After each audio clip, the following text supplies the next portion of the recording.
जय हिंद। आप देख रहे हैं साइंस टॉक्स और आज हम लोग बात करते हैं मानव शरीर के एक अति महत्वपूर्ण अंग के बारे में जिससे हम पूरी दुनिया को देखते हैं और आनंदित होते हैं। अर्थात हम बात कर रहे हैं आँख के बारे में, मानव नेत्र के बारे में। तो आइए देखते हैं मानव नेत्र का स्ट्रक्चर क्या है, अर्थात इसकी बनावट क्या है। तो आप देख रहे हैं कि यह एक फिगर है, यह हमारा मानव नेत्र है। अर्थात हमारा ये जो आँख है ना, इसको आँख को निकाल कर अगर देखा जाए और इसके विभिन्न अंगों को देखने की कोशिश करें तो इस तरह की संरचना दिखेगी। और यह मानव नेत्र का नामांकित चित्र है आपके सामने, इसको आप देखें और समझने की कोशिश करें। अगर हम इस पूरे फिगर को अगर देखने की कोशिश करें तो हम देखेंगे कि सामने कॉर्निया होता है, फिर आई लेंस होता है, फिर आइरिस होता है, बहुत सारे अंग होते हैं।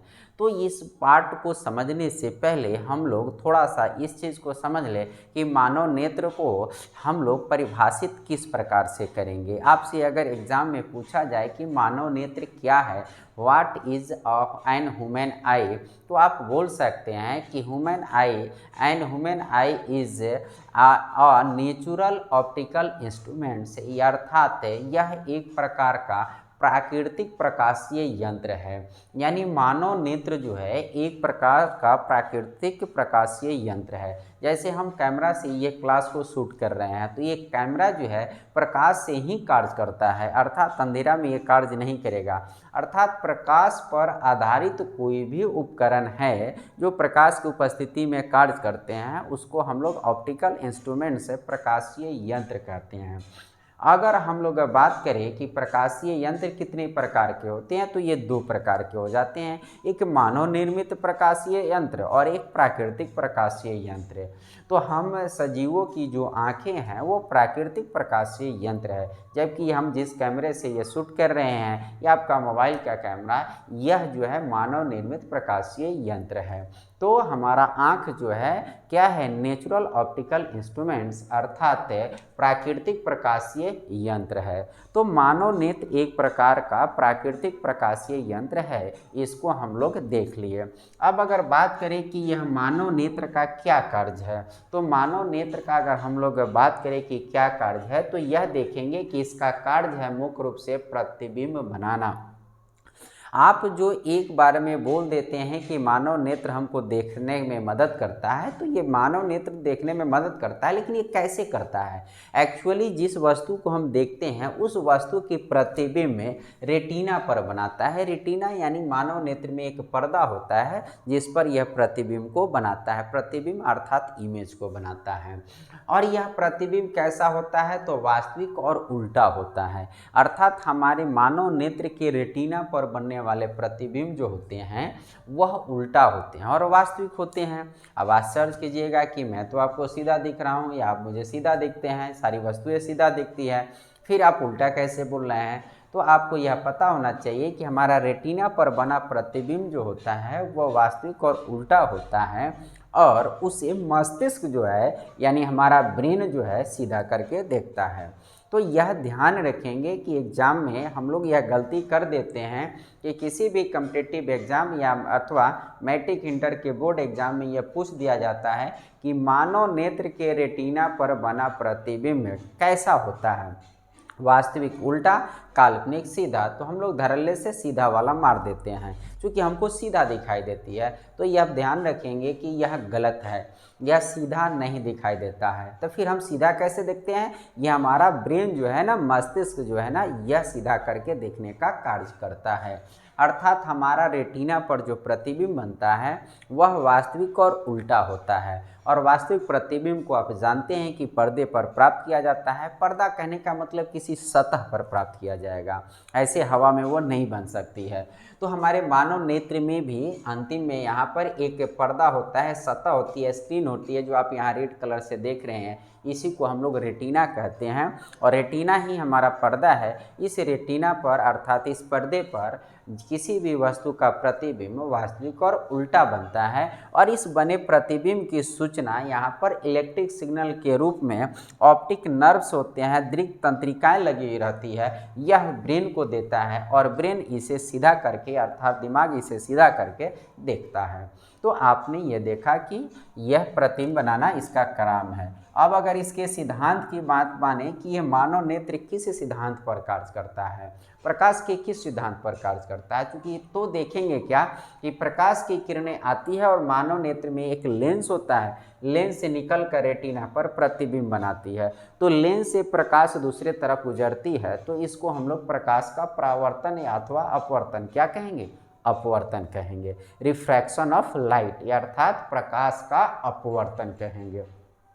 तो यह हमारा किस सिद्धांत पर आधारित है, प्रकाश के अपवर्तन के सिद्धांत पर कार्य करता है मानव नेत्र। तो आप ध्यान रखेंगे कि प्रकाश के अपवर्तन के सिद्धांत पर कार्य करता है हमारा मानव नेत्र या किसी भी जीव का नेत्र होता है। अब इसमें पर्दा का काम कौन करता है, तो रेटिना करता है। और रेटिना जो है ना एक प्रकार से कोशिकाओं का बना हुआ है, हमारा पूरा शरीर ही कोशिका का बना हुआ है, सेल का बना हुआ है।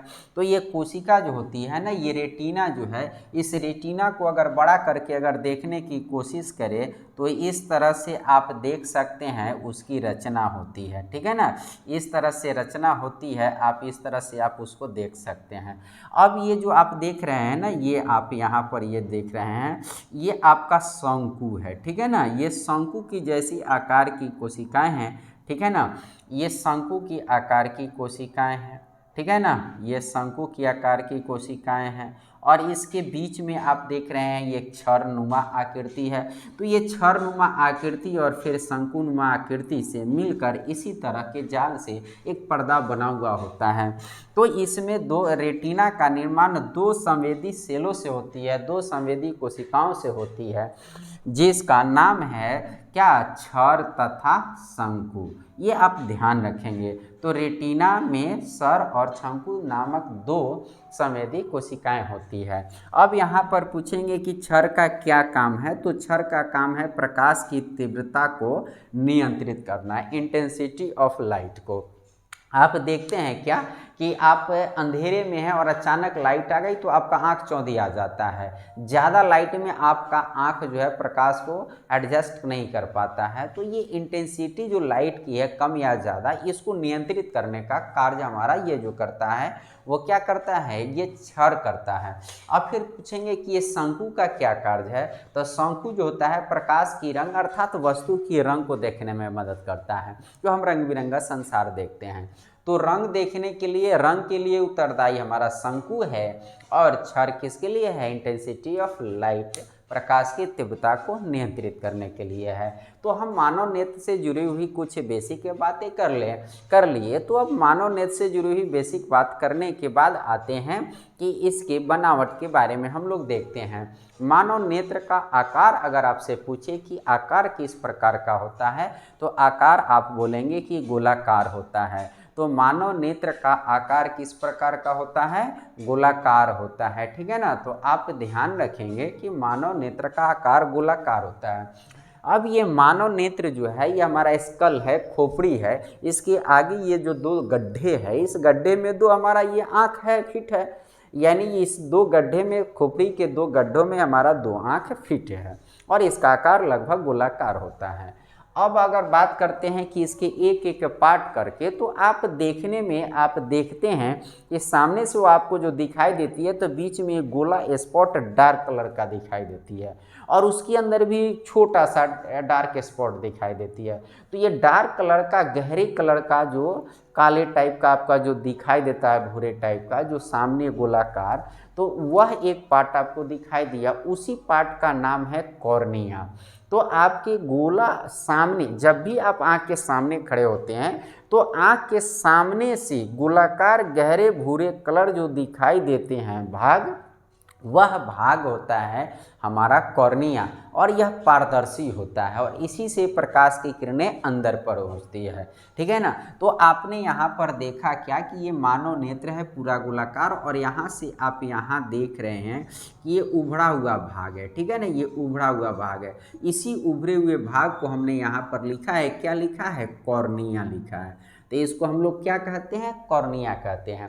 और प्रकाश की किरणें इसी कॉर्निया से होकर आँख के अंदर प्रवेश करती है, ठीक है ना, दूसरे अंग से नहीं प्रवेश करती है। और इस डार्क कलर के चारों तरफ श्वेत कलर का आपको पार्ट दिखता है, वह अपारदर्शी होता है। तो श्वेत कलर का पार्ट इसके दोनों साइड में, जो कॉर्निया के दोनों साइड में इधर और इधर जो दिखता है, इसको हम लोग स्क्लेरोटिक कहते हैं, श्वेत पटल कहते हैं। इसको क्या कहते हैं, स्क्लेरोटिक कहते हैं, श्वेत पटल कहते हैं।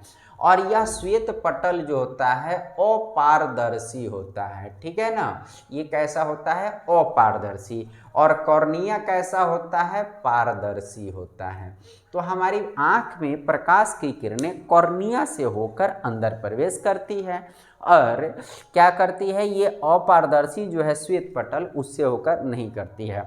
अर्थात अगर हम आपको सामने देख रहे हैं तो हमारा कॉर्निया सामने रहेगा ताकि प्रकाश की किरणें आए और आपको मैं देख पाऊँ। लेकिन जैसे ही इधर मुझे देखना है तो हम आँख को इधर घुमाएंगे तो कॉर्निया घूम जाती है इधर, और उधर की वस्तु को हम देखते हैं, इधर देखेंगे तो इधर की, ये कॉर्निया घूमने का काम करती है, क्योंकि प्रकाश की किरणें उसी से क्या होगी, अंदर प्रवेश करेगी। तो आप इस चीज़ को समझ गए। अब आते हैं कि सामने से ये जो दिखने वाला जो गहरे कलर का है उसको हम लोग कॉर्निया कहते हैं। ये पारदर्शी होता है और प्रकाश की किरणें इससे अंदर प्रवेश करती है। इसके दोनों साइड जो श्वेत कलर के होते हैं वो अपारदर्शी होता है, उसका नाम श्वेत पटल है, स्क्लेरोटिक अंग्रेजी में बोलते हैं। इससे प्रकाश की किरणें आँख के अंदर नहीं जाती है।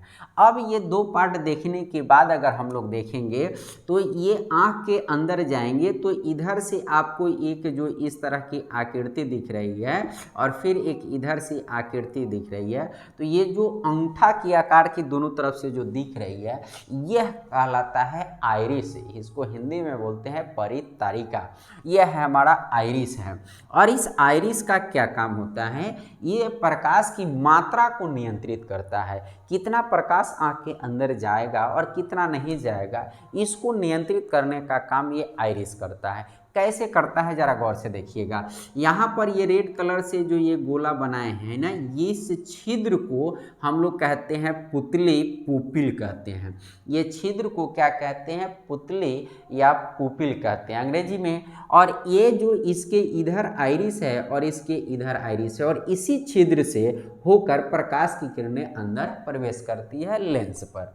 तब ये जो छिद्र है छोटा या बड़ा, इसी छिद्र से होकर अर्थात ये पुतली से होकर प्रकाश की किरणें अंदर जाएगी, कॉर्निया से हो अंदर प्रवेश करेगी और इस पुतली से होकर जाएगी। और ये आइरिस जो है ये अपारदर्शी होता है, ये प्रकाश की किरणों को पार अपने अंदर से नहीं होने देगा। और इसके बीच में जो खाली जगह यानी ये जो छिद्र है, आप आँख के कॉर्निया के अंदर अगर आराम से बैठकर देखने की कोशिश करेंगे तो उसके अंदर एक छोटा सा डार्क स्पॉट दिखाई देगा, वही है पुतली, वही है होल, वही है छिद्र। उसी से प्रकाश की किरणें अंदर प्रवेश करती है।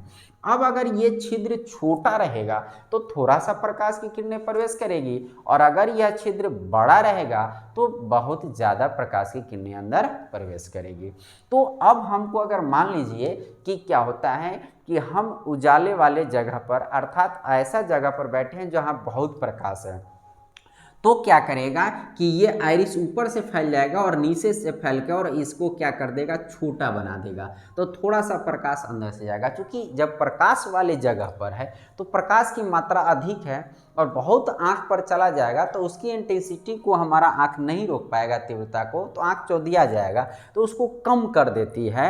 जैसे आप देखते हैं कि अचानक लाइट आती है तो बंद कमरे में लाइट कटी हुई है और अचानक लाइट आ जाती है तो हम आँख पर ऐसे हाथ रख लेते हैं, हम नहीं, आँख हमारा बर्दाश्त कर लेता है। क्यों, जानते हैं ऐसा क्यों होता है? ऐसा इसलिए होता है कि आप अंधेरे में रहते हैं ना, तो अंधेरे में लाइट कम होती है, ठीक है ना, अंधेरे में लाइट कम होती है, प्रकाश कम होती है, तो हमारा ये आइरिस जो है दोनों तरफ सिकुड़ जाता है और ये बड़ा सा छिद्र कर देता है और थोड़ी थोड़ी मात्रा में ही प्रकाश भेजने की कोशिश करता है, अर्थात ये छिद्र बड़ा हुआ रहता है। अब ये बड़ा छिद्र है और लाइट कटी हुई है, अचानक लाइट आई, अब बस ये बड़ा छिद्र है, बस क्या करेगा कि अंदर बहुत सारा लाइट चला जाएगा, अब हमारा आँख चौंधिया जाता है, ठीक है ना। जब प्रकाश में रहते हैं तो वहाँ पर लाइट बहुत रहती है, तो ये सिकुड़ कर छिद्र छोटा हो गया रहता है, और वहाँ से जब अंधेरे वाले में जगह पर आएंगे, तो अंधेरे वाले जगह में आएंगे तो बाहर जब प्रकाश में थे तो ये छिद्र छोटा था। अब यहाँ अंधेरा में प्रकाश कम है, तो हमारा ये प्रकाश पर्याप्त मात्रा में फोटो बनाने के लिए, इमेज बनाने के लिए अंदर जाना चाहिए। इसके लिए आइरिस क्या है, दोनों तरफ खिसकेगा और ये छिद्र को बड़ा करेगा। तो बड़ा करने में कुछ देर टाइम लगता है, उतने देर तक हमको धुंधला दिखाई देता है, और जब हम यहाँ कुछ देर रह जाते हैं, ये कुछ सेकेंड, तो उसके बाद हमको पूरा स्पष्ट दिखाई देने लगता है। ऐसा क्यों होता है? क्योंकि ये आइरिस को फैलने और सिकुड़ने में कुछ समय लगता है, और ये फैलने और सिकुड़ने में जितना समय लगता है उतने ही देर हमारी आंखें या तो चौधी आ जाती है या फिर अंधेरे में टटोलने लगती है। उजाले से जब अंधेरे में आएंगे तो हम टटोलने लगेंगे, अंधेरे में से अचानक उजाले में जाएंगे तो आंखें हमारे चौधी आ जाती है। दोनों वजह एक ही है कि ये आइरिस जो है फैलकर और सिकुड़कर प्रकाश की मात्रा को नियंत्रित करती है, और फैलने और सिकुड़ने में कुछ समय लगता है। अब इस बात को आप समझ गए। अब आगे आते हैं कि यहाँ पर इस तरह की एक बनावट देख रहे हैं, ये बनावट जो है इधर भी है और ये बनावट इधर भी है, ये मांसपेशियाँ होती है, और इसी मांसपेशियाँ को हम लोग कहते हैं सिलियरी मांसपेशियाँ। यह सिलियरी मांसपेशियाँ जो है यह क्या काम करता है? यह सिलियरी मांसपेशियाँ जो है ये लेंस, ये जो आप रेड कलर का देख रहे हैं, ये नेत्र लेंस है, मानव लेंस है, ठीक है ना। मानव की आंख में मानव नेत्र लेंस है। तो ये लेंस जो है ना वह हमारा क्या है, इसको पकड़ के दोनों तरफ को रखने का कार्य करती है। आज ज़रूरत पड़ता है तो पकड़ कर धके, जैसे मास्टर साहब आपके कान धके खींच देते हैं और लमड़ा देते हैं ना, इस तरह से, उसी तरह से ही धके लेंस को पकड़ के खींच कर लमड़ा देती है। कौन है? ये सिलियरी मांसपेशियाँ। जरूरत पड़ता है तो दोनों तरफ से दबा देती है तो लेंस मोटा हो जाता है, यानी लेंस को पतला कर देती है या लेंस को मोटा करती है। ऐसा क्यों करती है? ऐसा पावर ऑफ एकोमोडेशन अर्थात समंजन क्षमता को मेंटेन करने के लिए करती है। ये समंजन क्षमता क्या होता है? समंजन क्षमता नेत्र लेंस की वह क्षमता है जिससे नेत्र लेंस अपने फोकस दूरी को कम या ज़्यादा करके प्रतिबिंब को हमेशा रेटिना पर बनाता है, चाहे वो प्रतिबिंब कहीं भी हो, ताकि ये रेटिना पर बने प्रतिबिंब और उसकी सूचना दृक् तंत्रिका मस्तिष्क को दो और मस्तिष्क उसको देख पाए, समझ पाएँ। तो इसको हम पावर ऑफ एकोमोडेशन का एक अलग से क्लास देंगे, वहाँ पर इसको ज़्यादा हम समझाएंगे। तो ये सिलियरी मांसपेशियाँ जो है यह नेत्र लेंस को पकड़े रहती है, साथ ही साथ इसको समंजन क्षमता प्रदान करती है, अर्थात लेंस को पतला अथवा मोटा करने का काम करती है। अब इसके बाद अगर हम लोग इस लेंस की अगर हम लोग बात करें तो ये लेंस किस प्रकार का मानव नेत्र में होता है? तो आप याद रखेंगे उत्तल लेंस होता है। किस प्रकार का लेंस होता है मानव नेत्र में? उत्तल लेंस होता है। उत्तल लेंस को अंग्रेजी में हम लोग क्या बोलते हैं? कन्वेक्स लेंस बोलते हैं। तो यह मानव नेत्र जो होता है, मानव नेत्र का लेंस जो होता है एक प्रकार का उत्तल लेंस यानी कन्वेक्स लेंस होता है। और आप जानते हैं कि उत्तल लेंस जो होता है वास्तविक प्रतिबिंब बनाता है, इसके मुख्य फोकस से अंदर रखने पर ही काल्पनिक बनाता है, अन्यथा बाकी के केस में, बाकी की परिस्थिति में यह हमेशा वास्तविक और उल्टा प्रतिबिंब बनाता है। तो यहाँ पर एक चीज़ और ध्यान रखेंगे कि एक बीपीएससी एग्जाम में क्वेश्चन पूछा गया था, अभी जो शिक्षक वाला बीपीएससी हुआ, कि मानव नेत्र लेंस की फोकस दूरी कितनी है? तो 2 सेंटीमीटर लगभग होती है।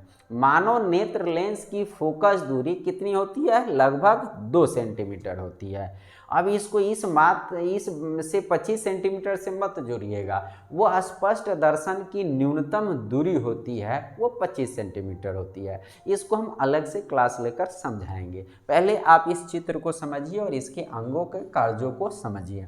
ये मानव नेत्र लेंस है, किसका है? उत्तल लेंस है एक प्रकार का। अब सवाल है, ये लेंस हमारे दिमाग में आ जाता है, बच्चों के खासकर ये दिमाग में आ जाता है कि लेंस क्या चीज़ का होता है? लेंस शीशा का होता है। दिमाग में ये धड़ल्ले से आएगा कि शीशा का। तो क्या हमारे शरीर में शीशा फिट किया हुआ है? कुदरत ने शीशा रखा है? नहीं, यह एक पारदर्शी होता है। यह पूरी तरह से भी 100% पारदर्शी नहीं होता है, सेमी ट्रांसपेरेंट कह सकते हैं, अर्ध पारदर्शी कह सकते हैं, और जिलेटिन जैसा सॉफ्ट और मुलायम और पारदर्शी पदार्थ का कोशिकाओं का ये बना हुआ होता है। यह भी एक प्रकार का कोशिका है, मांसपेशियां हैं। जिलेटिन जैसे सॉफ्ट जो पदार्थ होते हैं उसी तरह से ये भी होते हैं, और यह पारदर्शी होता है। लेंस होगा तो पारदर्शी होगा, तब न प्रकाश की किरणों को आगे आपको आपवर्तित करेगा। तो प्रकाश की किरणें इस मानव नेत्र से निकलती है और आगे यहाँ पर रेटिना पर क्या करती है, प्रतिबिंब बनाती है। इस तरह से प्रकाश की किरणें यहाँ पर निकल कर क्या करती है, इस रेटिना के भाग पर प्रतिबिंब बनाती है, और इस प्रतिबिंब की सूचना ये मस्तिष्क को जाती है। तो आप यहाँ पर समझ गए, कॉर्निया को समझ गए, आइरिस को समझ गए, सिलियरी मांसपेशिया को समझ गए, पुतली को भी समझ गए, लेंस को भी समझ गए, ये टोटल भाग को आप यहाँ पे श्वेत पटल को भी समझ गए। अब आते हैं यहाँ पर कि इसके यहाँ से जो एक भाग जो चारों तरफ इस तरह का होता है, ठीक है ना, ये आमतौर से काले रंग की तरह होते हैं, और काले गहरे भूरे रंग का होता है। इसको हम लोग कहते हैं कॉर्वाइड कहते हैं। आप कैमरा को देखे होंगे जिससे वीडियोग्राफी होती है, वो उसके लेंस और रील के बीच में, फिल्म के बीच में यानी निगेटिव के बीच में जो पोर्शन होते हैं, खाली जगह होते हैं, वह जनरली ब्लैक कलर के होते हैं। क्यों ब्लैक कलर के होते हैं? कि उसमें अननेसेसरी उसकी दीवारों पर जो बेकार की प्रकाश की किरणें हैं वो टकराएगी, वो अलग प्रतिबिंब बनाएंगी। तो क्या होगा कि मुख्य प्रतिबिंब जो है वह धुंधला हो सकता है, उसकी क्वालिटी में कमी आ सकती है। तो काले रंग का क्यों बनाया जाता है? तो एक्स्ट्रा जो भी प्रकाश की किरणें इधर उधर जाएगी वो काला रंग अवशोषित कर लेता है। तो आप जानते हैं कि काले रंग जो होते हैं प्रकाश की किरणों को अवशोषित कर लेते हैं। तो यहाँ पर भी अननेसेसरी बेकार की किरणें जो इधर जाए और इधर जाए और अलग अलग प्रतिबिंब बनाए, इसको भी अवशोषित करने के लिए कुदरत ने एक अंग दे रखा है जिसको हम लोग कॉर्वाइड कहते हैं। मानव नेत्र के आधार पर ही फोटोग्राफिक कैमरे पहले बनाए जाते थे। अब तो कैमरे जो बनाए जा रहे हैं लेंस के, जो मोबाइल के और ये सब, तो ये डिजिटल है, अलग ये इसका निर्माण करने का विधि है। लेकिन जो पहले वीडियोग्राफी वाले होते थे उसमें जो बीच में जो छिद्र होते थे उसके चारों तरफ जो छिद्र का पार्ट होता था वो काले रंग का होता था। तो आप कार्बाइड को समझ गए। अब इस कार्बाइड के बाद अगर हम लोग बात करते हैं तो ये रेड कलर का आप इस तरह से देख रहे हैं, फिर इस तरह से ऐसे, फिर इस तरह से ऐसे देख, तो यहाँ से लेकर यहाँ तक ये पर्दा है। पर्दा का मतलब मैंने बताया था ना कि ये इसी को रेटिना कहते हैं। इसको क्या कहते हैं? रेटिना कहते हैं। और रेटिना मैंने शुरू में आरंभ में बताया था कि इस तरह से शंकु और छड़ की कोशिकाओं से बने हुए होते हैं। और मानव नेत्र में लगभग 20 करोड़ शंकु और छड़ होते हैं। ये छड़ मतलब ये नहीं समझिए कि जिससे दीवारें बनाई जाती है, पिलर बनाई जाती है, मतलब छड़ की आकृति की तरह कोशिका से बनी हुई है। और शंकु की तरह से, शंकु मैथमेटिक्स में आप पढ़े होंगे ना, ये शंकु होता है और ये छड़ हो गया। तो छड़ और शंकु जैसी कोशिकाओं से मिलकर ये पूरा हमारा रेटिना बना हुआ होता है, ठीक है ना। अब ये रेटिना का क्या काम है? रेटिना है क्या? What is retina? Retina is a screen. Retina एक प्रकार का पर्दा है। ये जो लेंस जो है ना प्रतिबिंब बनाएगा, इसी रेटिना पर बनाएगा। अगर यह लेंस रेटिना से पहले बना दे या पीछे बना दे तो उसकी सूचना मस्तिष्क को नहीं मिलेगी, तो यह मानव नेत्र उसको नहीं देख पाएगा। तो ये दृष्टि दोष हो जाता है, डिफेक्ट्स हो जाते हैं। तो इस दृष्टि दोष के अंतर्गत हम लोग इसको देखेंगे। तो ये हमारा मानव नेत्र का के द्वारा बना हुआ प्रतिबिंब जो है इसी रेटिना पर पड़ते हैं। और यह प्रतिबिंब कैसा होते हैं? वास्तविक और उल्टा होते हैं। और इस रेटिना पर बने प्रतिबिंब, अगर यहाँ पर किसी का प्रतिबिंब बन गया यहाँ पर, तो इसकी सूचना जो है इससे जुड़ी हुई ये दृक तंत्रिकाएं जो है वो ब्रेन को देती है, मस्तिष्क को देती है इलेक्ट्रिक सिग्नल के रूप में, विद्युत संकेत के रूप में। और यह संकेत जो के रूप में ये ऑप्टिक नर्व दृक तंत्रिकाएं जब मस्तिष्क को देती है तो मस्तिष्क इसको सीधा करके, यहाँ तो उल्टा और वास्तविक बना है, इसको सीधा करके देखने का काम करता है। मानव नेत्र उल्टा और वास्तविक प्रतिबिंब बनाता है, इसको सीधा हमारा ब्रेन करके देखता है। ये ध्यान रखेंगे, ठीक है। अब आते हैं कि यह रेटिना किस प्रकार के संवेदी सेलों से बना तो यह किससे बना है? क्षर तथा शंकु से बना है।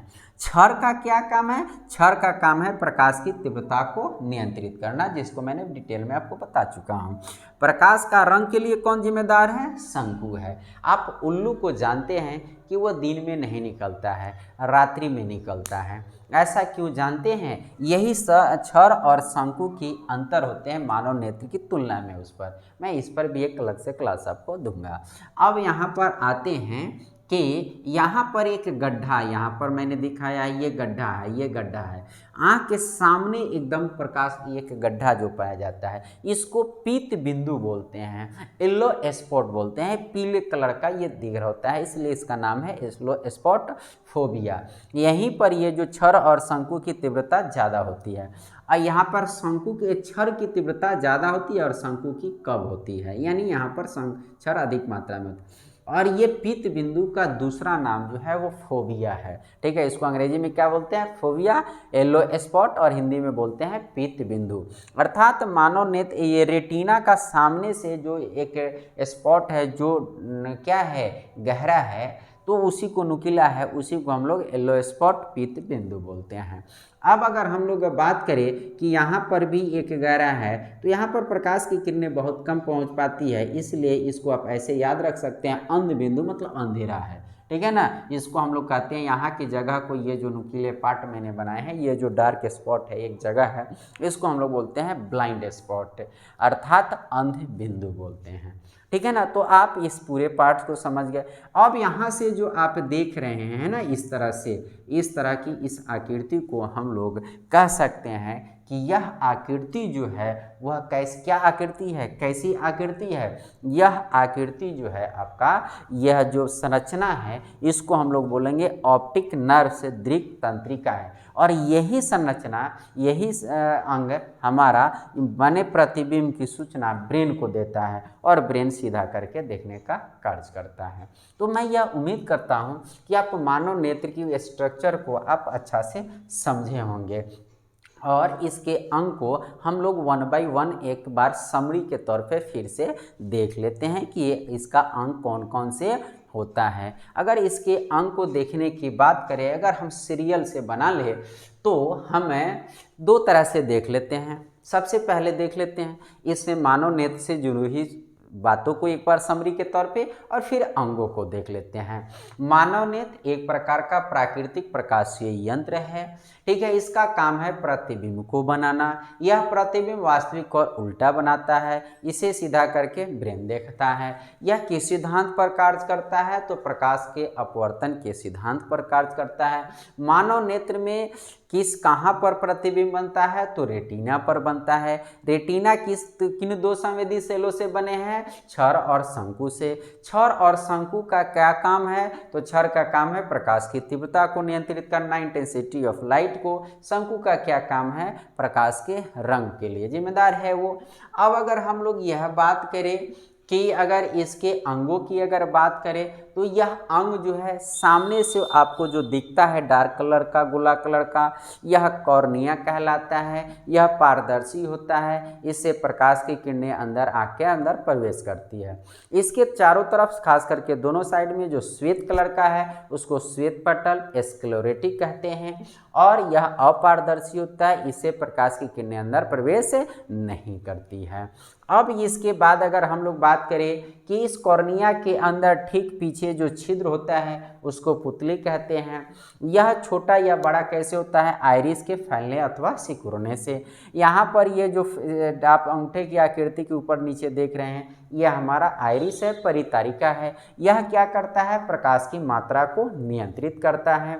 अब इसके बाद देखिए यहाँ सिलियरी मांसपेशियाँ है, ये इसका 2 कार्य है। लेंस को यहाँ पर पकड़े रखना और इस लेंस की मोटाई को कम या ज़्यादा करना। पतला करके फोकस दूरी बढ़ाता है, मोटा करके फोकस दूरी कम करता है, यानी आँख को समंजन क्षमता देता है, पावर ऑफ एकोमोडेशन देता है।